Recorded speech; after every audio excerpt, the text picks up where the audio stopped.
தொட்டுறாத. புலி மாதிரி வளர்க்கும்.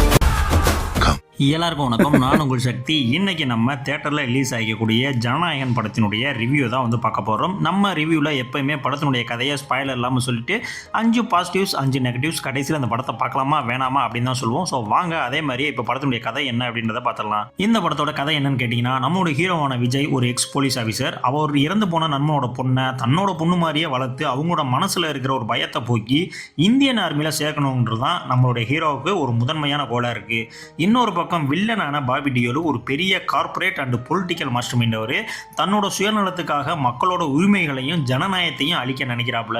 ஹீரோ தன்னோட மகளுடைய லட்சியத்தை நோக்கி வழிநடத்தும் போதே இந்த வில்லனோட அநீதிக்கு எதிராகவும் போராட ஆரம்பிக்கிறாரு.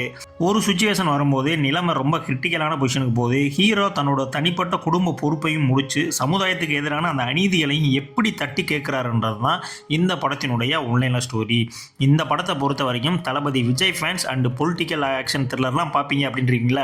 ஸோ அவங்களுக்குலாம் இந்த படம் வந்து ஒரு மிகப்பெரிய ட்ரீட் அப்படின்ற மாதிரி சொல்லுவேன். சரி, ஓகே, படத்துடைய பாசிட்டிவ்லாம் என்ன அப்படின்றத வந்து பார்த்துடலாம். முதலாவதாக விஜயினுடைய மிரட்டலான அந்த மாஸ் ஸ்க்ரீன் ப்ரெசன்ஸு. ஸோ அதுக்காகவே இந்த படத்தை வந்து இங்கே தேட்டரில் பார்க்கலாம். இது வந்து லீக் ஆயிடுச்சு, நான் வந்து ஃபோன்லேயே பார்த்துட்டேன் அப்படி இப்படிலாம் சொல்கிறீங்களா? ஸோ நீங்கள் அப்படி பார்த்துருந்த கூடிய ஆளாக இருந்தாலும் நீங்கள் போய் தேட்டரில் ஒரு போய் பாருங்கள். அந்த ஸ்க்ரீன் ப்ரெசன்ஸு தேட்டரில் வேறு லெவலில் வந்து இருக்கும். ரெண்டாவது, ஹச்சிமினோத்தோட டைரக்ஷன். அரசியல் கருத்துக்களை கமர்ஷியல் ஆக்ஷன் எலவேஷனோட நச்சுன்னு கொண்டு போன விதம் செம்ம சூப்பராக வந்து இருந்துச்சு. மூன்றாவது, அனிருத்தோட பிஜிஎம் அண்ட் சாங்ஸ். ஆல்ரெடி இது படம் ரிலீஸ் ஆகிறதுக்கு முன்னாடியே இந்த பிஜிஎம் அண்ட் சாங்ஸ்லாம் ஹிட்டு. ஸோ நீங்கள் அதை ஸ்க்ரீனில் பார்க்கும்போது இன்னும் வேறு லெவலில் சூப்பராகவே வந்து கொடுத்துருந்தாங்க. அது மட்டும் இல்லாமல் ஆக்ஷன் சீன்ஸ் எல்லாமே வந்து பார்த்தீங்கன்னா செம்ம பிரமாதமாக இருந்துச்சு. சூப்பராகவே வந்து விஜய் அவர்களுக்கு வந்து செட் ஆகிருந்துச்சு. எனக்கு தெரிஞ்ச நிறைய சீன்களுக்கு வந்து அவர் டூப்பே போடலை அப்படின்ற மாதிரி தான் தெரிஞ்சிச்சு ஆக்ஷன் சீனில். ஸோ நீங்களுமே பாருங்கள் எப்படின்னு சொல்லி நீங்களே வந்து கமெண்ட்டில் சொல்லுங்கள். நாலாவதாக வந்து பார்த்தீங்கன்னா, ஹீரோவுக்கும் அந்த பொண்ணுக்குமான அந்த ஃபாதர் டாக்டர் அந்த சென்டிமெண்ட் சீன் வந்து ரொம்ப எமோஷனலாக வந்து ஒர்க் அவுட் ஆச்சு. அஞ்சாவதாக வந்து பார்த்தீங்கன்னா, பாபி டியோலோட மிரட்டலான அந்த வில்லனிசத்தினுடைய பெர்ஃபார்மன்ஸு. இதுக்கு முன்னாடி நீங்கள் அனிமல் படம் இதெல்லாம் பார்த்துருவீங்களா? ஸோ அதெல்லாம் தாண்டி ஒரு வேறு விதமான ஒரு பெர்ஃபார்மன்ஸ் வந்து இதில் வந்து கொடுத்துருப்பாப்புல.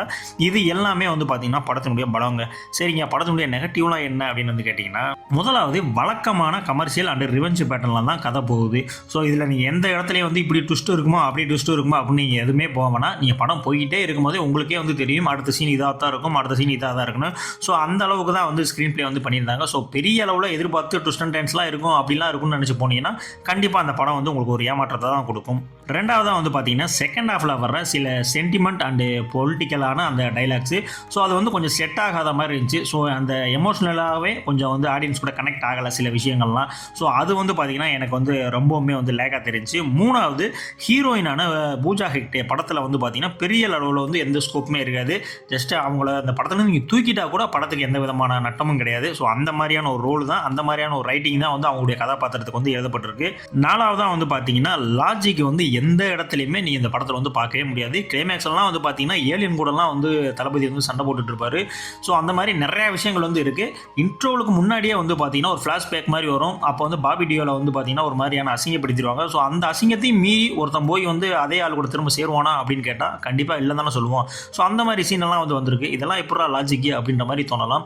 ஸோ இந்த மாதிரி லாஜிக் மிஸ்டேக்கான சில விஷயங்கள் இந்த படத்தில் வந்து இருக்க தான் செய்யுது. ஃபைனலாக வந்து பார்த்தீங்கன்னா, கிளைமேக்ஸில் வரக்கூடிய அந்த ஒரு சின்ன ஃபைட் சீனும் அப்புறம் படத்தில் அங்கங்கே வரக்கூடிய சில அந்த ஸ்லோ மோஷன் சீன்ஸ் தான். ஸோ எல்லா சீனுக்குமே வந்து அவருக்கு ஸ்லோ மோஷன் போட்டுட்டு பிஜிஎம் போட்டுட்டு ஸோ அந்த மாதிரி இருந்துச்சு. ஸோ இதுதான் இந்த 5 தான் வந்து மைனஸ். ஆரம்பத்தில் சொன்ன அந்த 5 தான் வந்து பாசிட்டிவ்ஸ். ஓவராலாக படம் எப்படி இருக்குது அப்படின்னு வந்து கேட்டிங்கன்னா, நீங்கள் வந்து ஒரு ஃபேமிலியோடு போய் பார்த்தீங்க அப்படின்னா கண்டிப்பாக இந்த படம் வந்து உங்களுக்கு பிடிக்கும். நீங்கள் விஜய் ஃபேன்ஸாக இருந்தீங்க அப்படின்னாலும் கண்டிப்பாக அந்த படம் வந்து உங்களுக்கு பிடிக்கும். ரெண்டுமே இல்லாமல் நார்மலாக ஒரு ஆள் போய் உக்காந்தாங்க அப்படின்னா, இது என்னப்பா ஒரு நார்மலான கமர்ஷியல் படம் தான், சும்மா மாஸ் எலமெண்ட்டில் வச்சு நிறைய அரசியல் டைலாக்லாம் வச்சு தூவி எடுத்திருக்காங்க அப்படின்ற மாதிரியான ஒரு மனநிலை தான் தோகும். என்னை பொறுத்த வரைக்கும் இந்த படம் நீங்கள் போய் ஃபேமிலியோடு போய் உட்காந்து பார்க்கலாம். எந்த விதமான அந்த மாதிரி ஒரு செக்ஸுவல் எலமெண்ட் அந்த மாதிரி எந்த விஷயங்களுமே இருக்காது. பார்த்து நீங்கள் தாராளமாக வந்து இந்த படத்தை வந்து என்ஜாய் பண்ணிட்டு வரலாம். நான் சொன்ன மாதிரி அந்த லாஜிக் மிஸ்டேக்கள், சில சென்டிமெண்ட் சீன்ஸு, அந்த ஃபைட் சீன்ஸு, அந்த மாதிரியான விஷயங்கள் மட்டும்தான் லேக்கிங்காக இருக்குது. ஆனால் நீங்கள் குடும்பத்தோடு போய் பார்க்கும்போது உங்களுக்கு அந்த மாதிரி விஷயங்கள்லாம் வந்து தோணாது. நான் சொன்னல அந்த ஃபேமிலி அண்ட் விஜய் ஃபேன்ஸ் அவங்க ரெண்டு இல்லாத பட்சத்துக்கு ஒரு ஆள் போய் பார்க்குறாங்க அப்படின்னா மட்டும்தான் இந்த படத்தில் இந்த மிஸ்டேக்ஸ்லாம் வந்து தெரியும். ஸோ இந்த படம் வந்து நீங்கள் ஃபோன்லேயே பார்த்துருந்தாலும் தளபதி ஆகக்கூடிய லாஸ்ட் படம் அப்படின்ற மாதிரி சொல்கிறதுனால கண்டிப்பான முறையில் இந்த படத்தை நீங்கள் தியேட்டரில் போய் பார்த்து என்ஜாய் பண்ணுங்கள் அப்படின்றது தான் என்னுடைய கருத்து. ஸோ இதே மாதிரியான அடுத்த ஒரு படம் ரிவ்யூவில் நான் உங்களை வந்து சந்திக்கிறேன். நன்றி.